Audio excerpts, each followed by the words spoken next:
Dalam beberapa dekade terakhir, kejahatan terorganisasi di Meksiko telah mencapai ketenaran di seluruh dunia sebagai hasil dari proyeksi kehadiran transnasionalnya, kekayaannya yang tak tertandingi, dan keterlibatannya yang endemik dalam pertumpahan darah. Berbagai organisasi kriminal, termasuk kartel Sinaloa, kartel Jalisco generasi baru, kartel Teluk yang disebut Ksatria Templar, dan banyak lainnya bertindak sebagai antagonis utama dalam krisis keamanan Meksiko yang memburuk. Meskipun demikian, ini bukanlah fenomena baru. Faktanya, geng bandit pedesaan menghantui sudut-sudut terpencil dan tanpa hukum di pedalaman negara itu selama sebagian besar abad ke-19.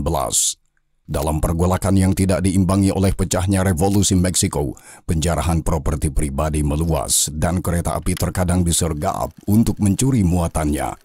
Lebih jauh lagi, sel-sel kecil penyelundup narkoba berkembang pesat sebagai bisnis keluarga kecil sepanjang abad ke-20 di negara-negara bagian yang dekat dengan perbatasan Amerika Serikat.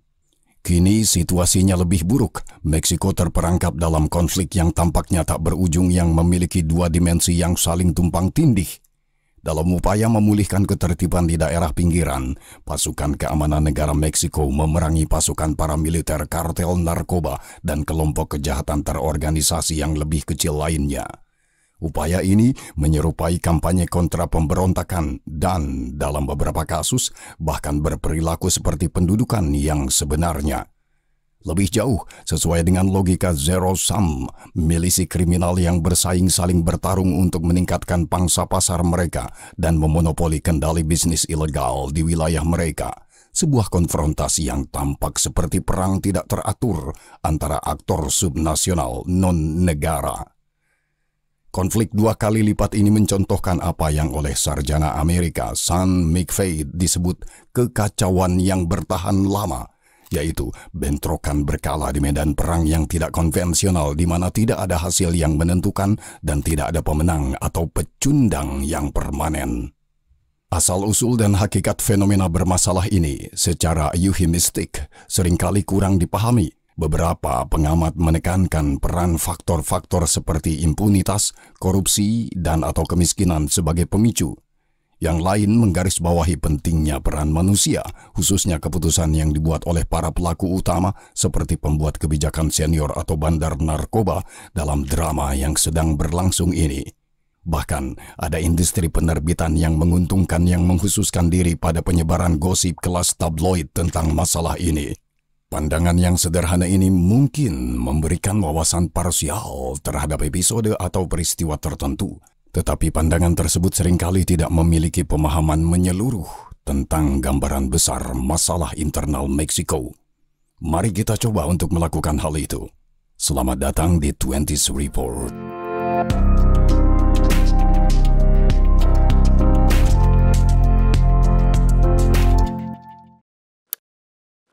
Meksiko adalah negara yang sangat terbagi secara geografis. Negara ini penuh dengan pegunungan, gurun di utara dan hutan di tenggara. Selain itu, negara ini tidak memiliki jaringan sungai yang dapat dilayari yang dapat mendorong keterhubungan politik dan ekonomi yang harmonis. Akibatnya, sulit bagi pasukan keamanan federal yang berkantor pusat di kota Meksiko, jantung negara ini, untuk memaksakan kehadiran yang kuat di wilayah yang jauh. Dengan demikian, memastikan prevalensi pemerintahan yang efektif dan kontrol teritorial merupakan tugas yang sangat menantang. Otoritas pusat berupaya menyatukan daerah-daerah bermasalah yang terpisah oleh jarak yang jauh, yang ciri-ciri geografis, demografis, historis, ekonomi, dan budayanya tidak memiliki banyak kesamaan. Realitas ini memicu munculnya entitas lokal yang kuat dengan kepentingan pribadi, termasuk dinasti politik, klan bisnis, pialang kekuasaan regional, serikat pekerja yang berpengaruh, dan bahkan jaringan kriminal. Tidak mengherankan, baik ladang tempat opium ditanam maupun laboratorium sabu gelap sering ditemukan di zona pinggiran yang terjal, tempat akses bagi orang luar sangat terbatas. Dengan demikian, keseimbangan kekuatan yang dihasilkan menentukan prevalensi ketertiban atau anarki. Ketika pemerintah federal kuat, ia dapat menjaga tingkat stabilitas yang wajar melalui paksaan, koalisi, atau fakta Faustian di balik layar. Sebaliknya, ketika otoritas pusat lemah, kekuatan sentrifugal diberdayakan. Korelasi ini secara historis tercermin dalam kebangkitan dan kejatuhan orang-orang kuat regional, separatis, milisi tidak teratur, pemberontakan, dan sindikat kriminal. Kita harus ingat bahwa ketika Amerika menutup aliran laut narkoba Amerika Selatan ke Florida melalui Karibia pada tahun 80-an, Meksiko diposisikan sebagai jembatan darat alternatif alami. Semak koka, tanaman tempat alkaloid yang dikenal sebagai kokain diekstraksi, hanya dapat ditanam dalam skala komersial di dataran tinggi Andes di negara-negara seperti Bolivia, Kolombia, dan Peru. Hingga beberapa dekade yang lalu, kelompok kriminal Meksiko beroperasi sebagai mitra junior dari rekan senior mereka di Kolombia.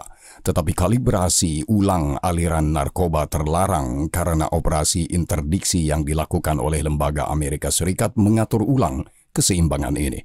Saat ini, kelompok kriminal Amerika Selatan tidak lebih dari sekedar pemasok, bawahan, dan atau proksi dari tuan mereka di Meksiko. Di sisi lain, kekerasan bersenjata sebagai ciri kejahatan terorganisasi Meksiko tidak dapat dijelaskan tanpa kekhasan geografis yang memungkinkan tersedianya senjata. Meksiko memiliki akses ke senjata api melalui pasar Amerika Serikat. Meskipun diperdagangkan secara legal di tanah Amerika Serikat, kontrol perbatasan yang lemah dan korupsi memudahkan masuknya senjata api ke Meksiko sebagaimana dibuktikan dalam apa yang disebut operasi cepat dan marah. Tindakan yang dilakukan secara diam-diam oleh badan-badan Amerika Serikat di Arizona yang ditujukan untuk provokasi yang melibatkan perdagangan senjata dengan tujuan mengarahkan mereka ke para bos narkoba Meksiko. Operasi ini diberi nama Produksi Hollywood setelah ternyata salah satu terpidana adalah anggota geng mobil. Selain itu, Tanah Genting Amerika Tengah menawarkan banyak sekali persenjataan Amerika dan Soviet karena konflik yang meletus di sana pada akhir Perang Dingin. Karena senjata api bukanlah barang yang mudah rusak. Pistol genggam tua, senapan serbu, peluncur roket, peluru amunisi, dan granat yang dibuat puluhan tahun lalu masih dapat berfungsi. Senjata-senjata tersebut dipertukarkan di pasar gelap dan abu-abu. Meskipun sebagian besar senjata yang digunakan oleh organisasi kriminal Meksiko berasal dari Amerika Serikat, perbatasan yang memisahkan Meksiko Selatan dari Amerika Tengah merupakan saluran alternatif untuk membeli persenjataan. Terakhir, ada politik negara-negara adik kuasa. Permainan strategis yang dimainkan di arena geopolitik yang konfrontatif merupakan faktor lain yang pengaruhnya perlu dipertimbangkan. Di dunia rahasia intelijen, spionase, dan kegiatan penyamaran, hukum seringkali sengaja dilanggar. Pelanggaran yang terkadang memerlukan kemitraan dengan kelompok-kelompok yang tidak menyenangkan untuk memajukan kepentingan nasional dengan cara yang tidak mungkin dilakukan melalui cara-cara hukum. Misalnya, sumber-sumber jurnalistik dan investigasi, serta pengungkapan yang dibagikan oleh mantan agen DEA berpendapat bahwa pada tahun 80-an, CIA terlibat dalam bisnis gelap perdagangan narkoba di Meksiko.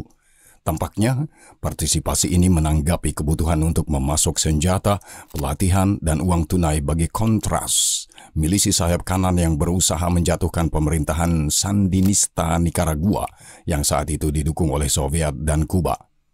Dengan kata lain, kolaborasi yang meragukan ini merupakan produk sampingan lokal dari persaingan negara adik kuasa sistemik Perang Dingin. Demikian pula, analis Amerika berpendapat bahwa aliran fentanyl, opiat buatan yang kuat yang dibuat di Meksiko dengan bahan kimia impor dari Tiongkok, ke pasar Amerika dapat ditafsirkan sesuai dengan kerangka persaingan strategis yang sedang memanas antara Tiongkok dan Amerika Serikat. Persenjataan tidak langsung narkotika sintetis oleh kerajaan tengah dalam tindakan perang hibrida akan berfungsi sebagai vektor yang penyebarannya berguna untuk merusak tatanan masyarakat Amerika Serikat. Meskipun tidak ada bukti konklusif yang diajukan untuk mendukung tuduhan ini, tindakan tersebut akan konsisten dengan resep yang ditemukan dalam pemikiran strategis tradisional Tiongkok tentang pengejaran kemenangan tanpa pertempuran. Organisasi kriminal Meksiko mungkin tidak tertarik pada papan catur geopolitik, tetapi para pemain terkemuka pasti tertarik padanya.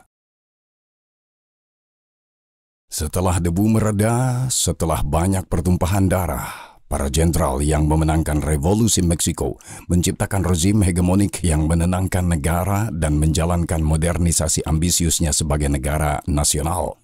Untuk tujuan itu, rezim tersebut membangun sistem instrumen fungsional untuk mengendalikan kepentingan yang bersaing dan menekan luapan ketegangan tersembunyi, serta untuk mengelola sumber ketidaksesuaian yang nyata atau potensial. Beberapa di antaranya dimotivasi oleh kepentingan yang sah. Alih-alih demokratis, sistem ini bersifat otoriter, tetapi fungsional dan pragmatis.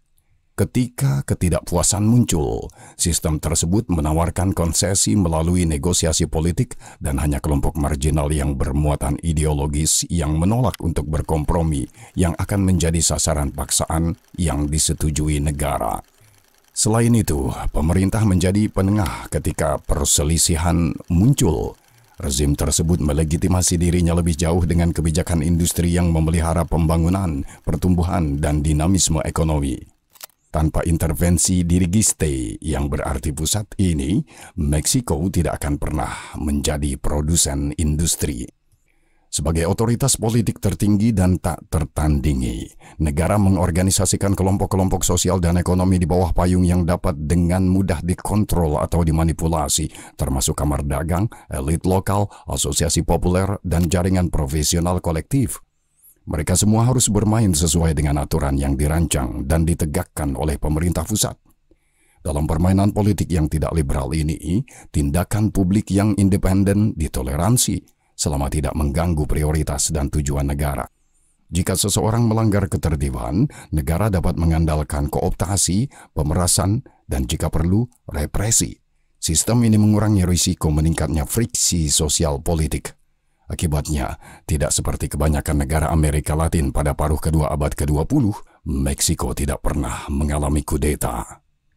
Berdasarkan skema ini, organisasi kriminal yang ada biasanya terlibat dalam penanaman dan perdagangan ganja pada saat itu diperlakukan sama seperti entitas dari sektor lain. Operasi bisnis ilegal mereka ditoleransi secara tidak resmi selama mereka menghormati kedaulatan negara dan menahan diri untuk tidak memicu terlalu banyak kekerasan. Subordinasi ini diwujudkan dalam pembayaran biaya, yakni suap, sebagai semacam pajak informal yang dibebankan oleh otoritas federal dan lokal. Negara bertindak sebagai mediator terpercaya ketika terjadi perselisihan di antara kelompok kriminal yang bersaing yang harus didamaikan. Akan tetapi sistem ini mulai terurai pada tahun 70-an akibat tuntutan rakyat, ketidakpuasan yang membara terutama di kalangan kelas menengah dan komunitas bisnis, kemerosotan ekonomi, dampak gangguan internasional, dan salah urus keuangan yang membawa bencana. Oleh karena itu, dalam upaya memulihkan legitimasi politik, stabilitas, dan tata kelola dalam lingkungan yang bergejolak dengan kekacauan yang semakin parah, negara memberikan konsesi politik, memberikan lampu hijau bagi reformasi demokrasi eksperimental yang mendukung desentralisasi kekuasaan dan partisipasi politik yang sepenuhnya otonom. Dalam jangka panjang, perkembangan yang mengubah permainan ini membawa transisi politik yang damai, perjanjian pembagian kekuasaan, persaingan yang dilembagakan, penataan ulang, kesepakatan transaksional, dan pluralisme. Namun, perubahan itu juga memiliki sisi lain. Ketika kekuasaannya menurun, negara tidak dapat lagi menjalankan sistem pengawasan dan keseimbangan yang telah ada selama beberapa dekade. Dalam ekosistem politik yang semakin polisentris, pemerintah pusat menjadi lebih lemah dan karena kekosongan kekuasaan bersifat sementara, para pemain yang dulunya bertindak sebagai bawahan memiliki insentif untuk mengejar kepentingan mereka dengan cara yang konfrontatif. Didorong oleh pembagian kembali kekuasaan ini, organisasi kriminal memanfaatkan kesempatan yang menguntungkan ini untuk bersikap jauh lebih agresif secara teratur. Akibatnya, para pembuat kebijakan Meksiko dalam beberapa dekade terakhir menghadapi dilema yang menantang. Ketika Dinas Keamanan Pemerintah Federal memerangi organisasi kriminal, dampak yang terjadi memicu reaksi keras dan pembalasan. Memenggal kepala organisasi kriminal dengan menangkap atau menetralkan para pemimpin senior mereka alias target bernilai tinggi memicu perpecahan yang berantakan dalam struktur kriminal dan perebutan kekuasaan. Karena beberapa antek ingin menggantikan mantan bos mereka segera setelah mereka pergi. Bahkan ketika jaringan kriminal dibubarkan, area yang sebelumnya di bawah kendalinya tidak serta-merta menjadi bebas dari penjahat, tetapi biasanya diambil alih oleh pesaing. Di sisi lain, ketika organisasi kriminal merasa tidak gentar menghadapi negara karena respons yang buruk, baik yang disengaja maupun tidak, mereka akan bertindak tanpa kendali karena tahu bahwa tindakan mereka kemungkinan besar tidak akan dihukum. Hal itu memberi mereka peluang penting yang layak dimanfaatkan untuk memperluas lingkup pengaruh mereka. Oleh karena itu, maraknya kejahatan terorganisasi di Meksiko mengancam keamanan nasional negara tersebut karena kelompok-kelompok ini telah mengikis sebagian dari dua tugas inti yang mendefinisikan negara berdaulat, yaitu yang pertama, pengendalian efektivitas terhadap seluruh wilayahnya, kedua, monopoli eksklusif atas kekerasan bersenjata.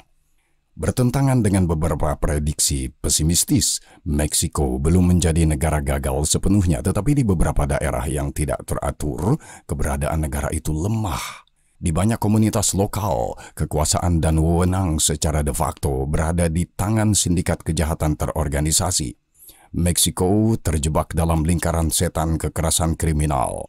Tindakan bersifat kontraproduktif dan begitu pula dengan tidak adanya tindakan. Dan kedua pilihan tersebut mengandung biaya dan risiko politik yang tinggi. Monopoli negara lemah, hampir seperti pada abad pertengahan. Memang, sejak zaman keemasan pembajakan dan sebelumnya, kekuatan pasar telah menjadi alasan utama kejahatan terorganisasi. Di atas segalanya, jaringan ini ada untuk menghasilkan uang. Di dunia bawah tanah ini, di mana uang tunai adalah raja, calon dalang kriminal ingin cepat kaya. Namun tidak seperti bisnis yang sah, organisasi kriminal menjual barang dan jasa ilegal yang diinginkan oleh konsumen yang bersedia membayarnya. Selama beberapa dekade, sel-sel kriminal kecil terutama terlibat dalam perdagangan ganja yang ditanam di Meksiko ke Amerika Serikat. Me voy para Colombia. ¿Viste loco? No, el negocio está cambiando y tenemos que cambiar con él. Big money on the track. Cocaína. Namun perubahan besar terjadi ketika mereka mulai berdagang kokain, obat yang sangat adiktif yang keuntungannya lebih tinggi.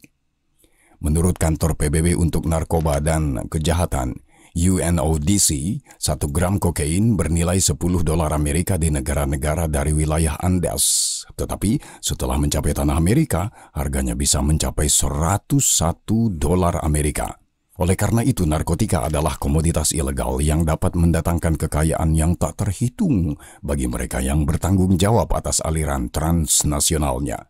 Sebuah properti yang bagi orang-orang yang terlibat dalam industri membuatnya layak untuk diperjuangkan.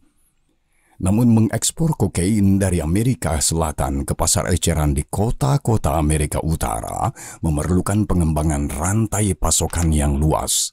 Tantangan tersebut diatasi melalui metode penyembunyian, keterlibatan perusahaan yang berpartisipasi dalam pertukaran komersial internasional, dan pembayaran suap kepada petugas bea cukai berbagai negara yang perbatasannya perlu dilintasi.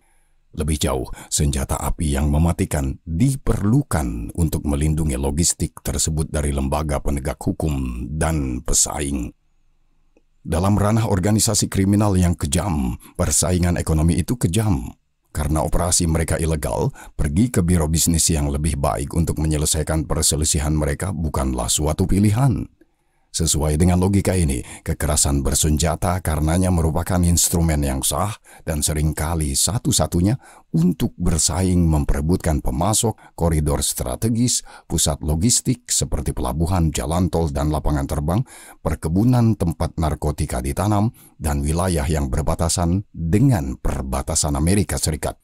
Ketika sulit untuk mengangkut narkoba ke tanah Amerika Serikat karena alasan apapun, maka Meksiko sendiri dapat mewakili pasar konsumen alternatif.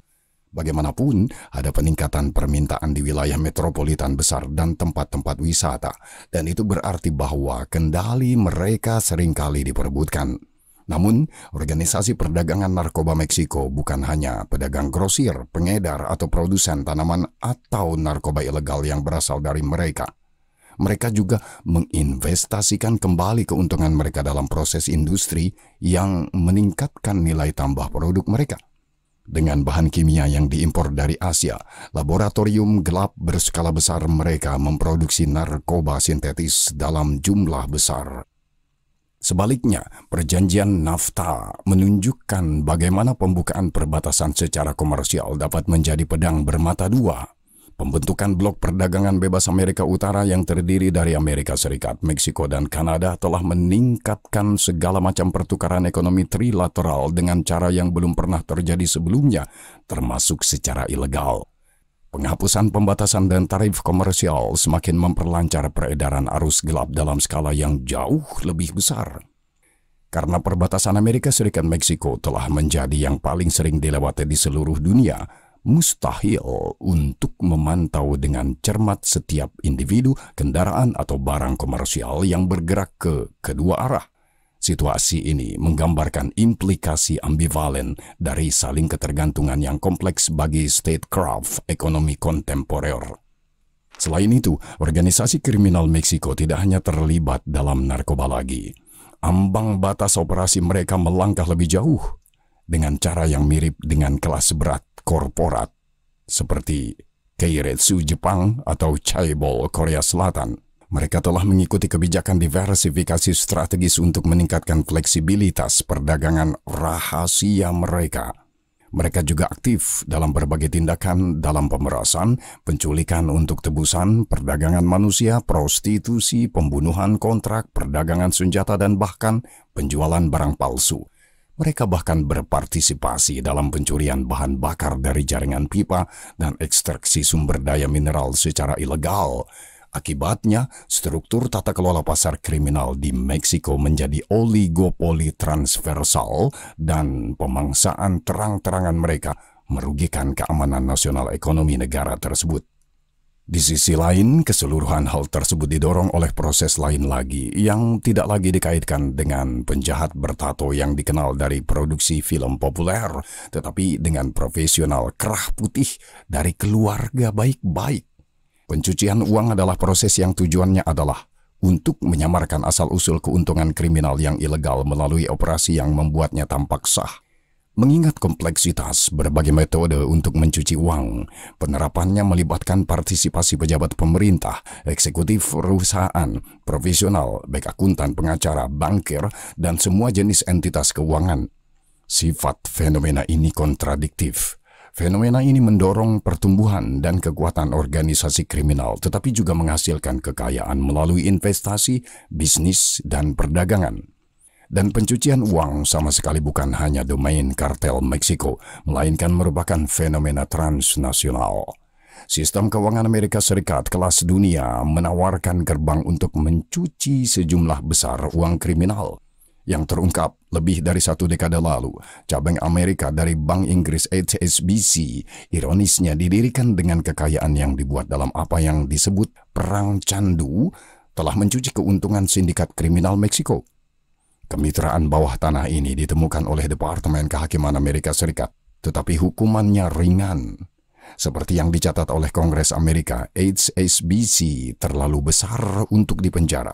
Pejabat pemerintah Amerika Serikat secara terbuka mengakui bahwa pendekatan yang lebih menghukum akan mengganggu stabilitas seluruh sistem keuangan Amerika setelah krisis keuangan global 2008. Dalam konteks tersebut, Kepala UNODC Antonio Maria Costa menjelaskan bahwa likuiditas yang disediakan oleh suntikan modal kriminal mencegah ledakan beberapa bank terkenal yang tidak disebutkan namanya. Badan antar pemerintah tersebut memperkirakan bahwa proporsi pencucian uang global kira-kira setara dengan antara 2 dan 5% PDB dunia. Y bien, me gano la vida haciendo negocios, así que pues fresco, tranquilo. Ustedes pueden aceptar mi negocio o aceptar las consecuencias.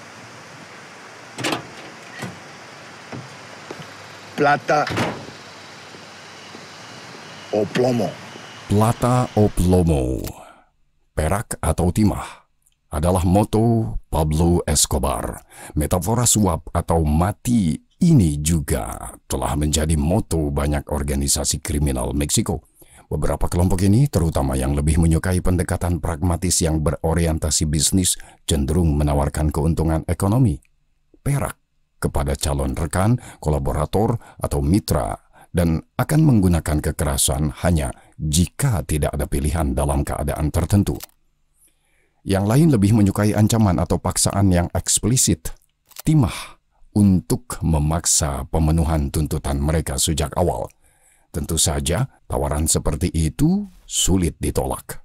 Kelompok kriminal Meksiko telah memiliki sel pembunuh bayaran selama beberapa dekade untuk menyingkirkan orang-orang yang mewakili hambatan. Namun mereka bukan lagi penegak hukum yang amatir atau primitif. Sebaliknya, mereka telah menjadi regu para militer canggih yang lengkap.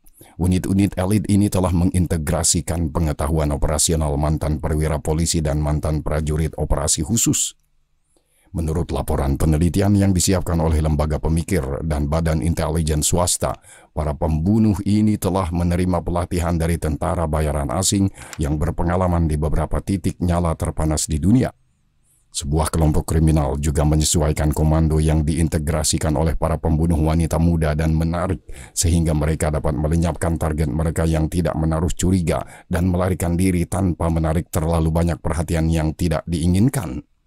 Selain itu, beberapa tugas kriminal yang kinerjanya tidak memerlukan keahlian tingkat lanjut kadang-kadang dialihdayakan ke geng eksternal karena layanan mereka terjangkau, mereka tidak takut untuk melakukan tindakan kekerasan brutal, dan mereka tidak mengetahui banyak mengenai identitas majikan mereka dan dengan demikian tidak dapat membagikan informasi yang membahayakan apabila mereka ditangkap dan diinterogasi oleh pihak berwenang atau musuh kriminal.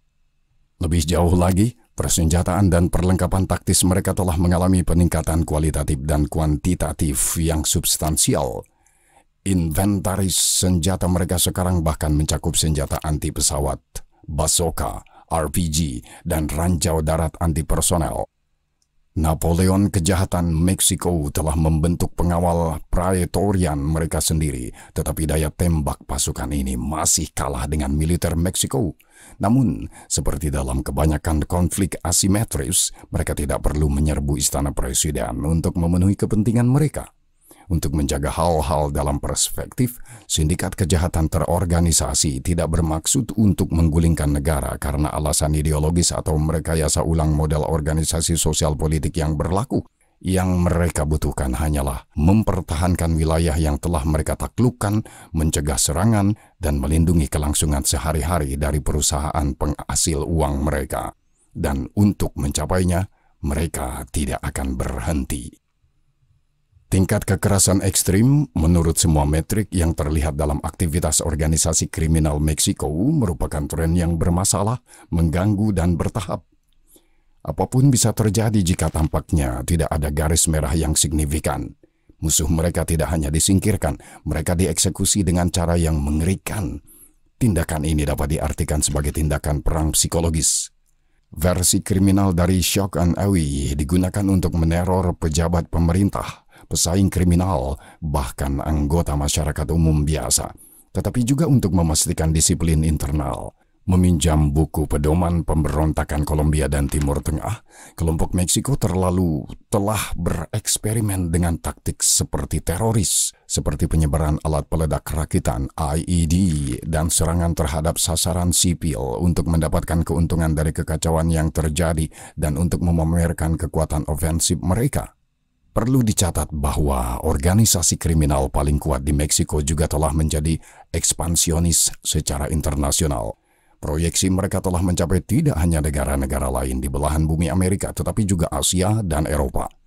Kebijakan luar negeri mereka berusaha untuk menemukan pasar baru, mengalahkan pesaing mereka, mengidentifikasi peluang yang belum dimanfaatkan, menjalin kemitraan dan menemukan sumber pasokan alternatif.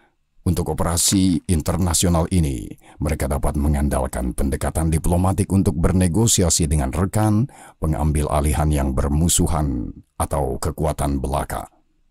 Misalnya, mereka telah berpartisipasi dalam konfrontasi di Guatemala, berteman dengan rekan-rekan di Italia, mendapatkan pijakan eksplorasi di Australia, melepaskan kekerasan atas kendali pusat operasional di Ekuador, dan bahkan melakukan pembunuhan yang ditargetkan di tanah Amerika Serikat.